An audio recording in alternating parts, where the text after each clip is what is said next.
बोल कहानी बोल में आप सभी का स्वागत है। आज हम सुनेंगे मिक्वेल दी सर्वंतीस के उपन्यास डॉन क्विक्सॉट के आगे का भाग। थोड़ी दूर जाने पर दोनों ने कुछ भिखारियों को खच्चरों पर आते देखा। उनके पीछे एक गाड़ी और कुछ घुड़सवार चल रहे थे। अचानक क्विक्सॉट को लगा कि ये सभी डाकू हैं जो किसी राजकुमारी को बंधक बनाकर ले जा रहे हैं। वह फौरन जोश में आ गया। आखिर एक राजकुमारी को बचाने का सवाल जो था, क्विक्सॉट ने सैनिकों को भी होशियार कर दिया, मगर उसका अनुमान कुछ और ही था। वह बोला, इन्हें देखकर ऐसा बिल्कुल नहीं लग रहा है कि ये डाकू हैं। मुझे सभी मुसाफिर लगते हैं जो अपने काम से कहीं जा रहे हैं। मगर क्विक्सॉट के सनकी दिमाग में जो बात बैठ गई थी, निकालना मुश्किल थी। वह बोला, इन बदमाशों की यह मजाल कि मुझ जैसे सूरमा के रहते किसी राजकुमारी को भगाकर ले जाने की हिम्मत करें। मैं इन लोगों को छोड़ूंगा नहीं। सैन को समझ गया कि अब जो कुछ होना है उस पर उसका वश नहीं है। तब तक क्विक्सॉट अपने जाबाज रूप में आ चुका था।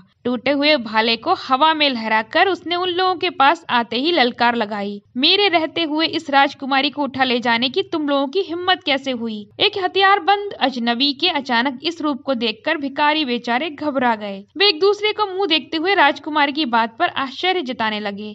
एक ने कहा, कैसी राजकुमारी? दूसरा बोला, कहाँ की राजकुमारी? पहला फिर बोला, हमने तो कोई राजकुमारी देखी ही नहीं। क्विक्सॉट को भिखारियों यानी इन डाकुओं की यह बात सफेद झूठ लगी। वह बिना देर किए उन पर टूट पड़ा। अचानक हुए इस हमले से भिखारी मारे डर के भागने लगे। उनमें एक पहले तो दूसरा बाद में, सभी अपने खच्चरों पर भाग निकले। सैन को क्विक्सॉट के इस रूप को देखकर सकते में था, तो क्विक्सॉट अपनी बहादुरी पर बेहद खुश। वह गाड़ी में बैठी उस औरत के पास जा पहुंचा और कहने लगा, मैं हूँ डॉन क्विक्सॉट, तुम्हें घबराने की जरूरत नहीं है। डाकू भाग चुके हैं, अब तुम अपनी देश लौट जाने के लिए आजाद हो। यह कहते हुए क्विक्सॉट को लगा कि लगे हाथ उस टोबोसो की राजकुमारी डेल्सिनिया को अपनी बहादुरी का संदेश भिजवा देना चाहिए। उसने पढ़ा था कि राजकुमारियां बहादुरी के कारनामे सुनकर उनसे अपने आप प्रेम करने लगती हैं। यह ख्याल आते ही क्विक्सॉट ने उसी औरत से फिर कहा, देखिए, यह बात राजकुमारी डेल्सिनिया को जरूर बताइए कि मैंने डाकुओं से छुड़ाकर आपकी जान की रक्षा की है।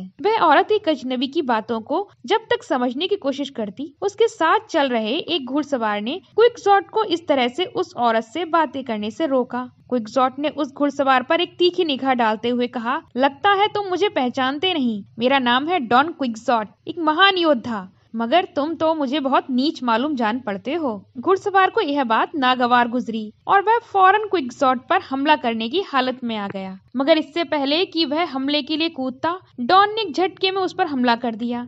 उसे घोड़े से नीचे गिराकर तलवार उसकी गर्दन पर टिका दी। अजनबी के इस रूप को देखकर गाड़ी में बैठी औरत घबरा गई। वह घुड़सवार को छोड़ देने की प्रार्थना करने लगी। क्विक्सॉट ने कहा कि तुम डेल्सिनिया को मेरे आज के बहादुरी भरे कारनामे के बारे में बताओगी तो मैं इस घुड़सवार को माफ करने के लिए तैयार हूँ। औरत ने फौरन डॉन की बात को स्वीकार कर लिया, हालांकि वह खुद भी नहीं जानती थी कि टोबोसो की राजकुमारी डेल्सिनिया है कौन। क्विक्सॉट ने राजकुमारी के कहने पर घुड़सवार को छोड़ दिया और उन्हें आगे जाने की इजाजत दे दी। अपने मालिक की इस बहादुरी को देखकर सैन को हैरान था। अब क्विक्सॉट डाकुओं से एक राजकुमारी को बचा लिए जाने के इस कारनामे को एक बार फिर सैनिकों को बता रहा था। हालांकि सैनिकों को इस बात का अफसोस था कि मालिक के इस कारनामे के बावजूद वह हारे हुए लोगों से कोई धन नहीं पा सका। दोपहर हो चली थी और दोनों थक गए थे, इसलिए उन्होंने एक जगह आराम करने का मन बनाया।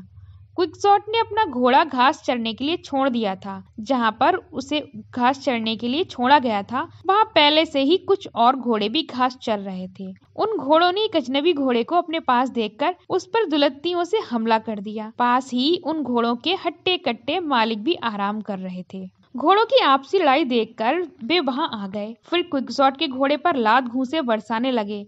अपने घोड़े की पिटाई देख क्विक्सॉट का खून खौल उठा। पहले से ही उसका घोड़ा बेहद मरियल था। उस पर तगड़े घोड़े और इंसान बरस रहे थे। डॉन ने फौरन इन बदमाशों को सबक सिखाने का फैसला लिया। हमेशा की तरह सैनिकों ने मालिक को समझाने की कोशिश की। अब की बार वह बोला, वे लोग बहुत से हैं और हम केवल 2, लड़ना मुश्किल है।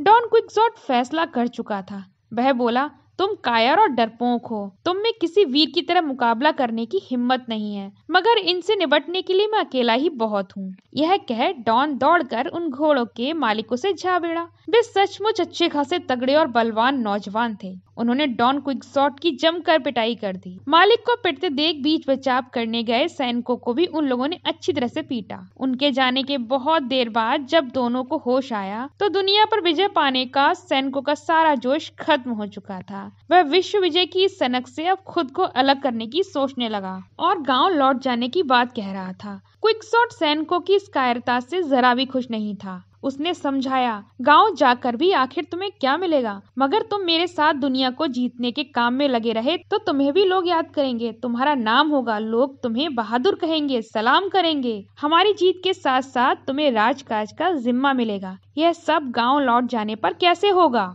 सैनिकों पांजा के भेजे में डॉन क्विक्सॉट की यह बात फिर घुस गई, मगर पिटाई के डर से वह बोला, लेकिन इस तरह तो दुनिया पर विजय पाने का ख्वाब मेरे बस का नहीं है। डॉन बोला, अरे तो क्या इन बकवास और बेहद ओछे लोगों से मैं बेकार ही लड़ लिया हूँ? चलो, मैं जानता हूँ कि ऐसे लोगों को बहादुर लोग कभी अपने मुंह नहीं लगाते, मगर इस बार जो गलती हो गई सो हो गई। आगे से हम ढंग के लोगों से ही मुकाबला करेंगे। अब तो ठीक है। सैनिकों को यह बात जम गई। जैसे तैसे दोनों एक दूसरे को संभालते हुए गधे पर एक साथ बैठ गए। जो हाल उनका था वही हाल था मरियल घोड़े का। मार खाने के बाद वह बिना सवार के चलने लायक ही बचा था। खैर, यह कुनबा फिर आगे बढ़ चला।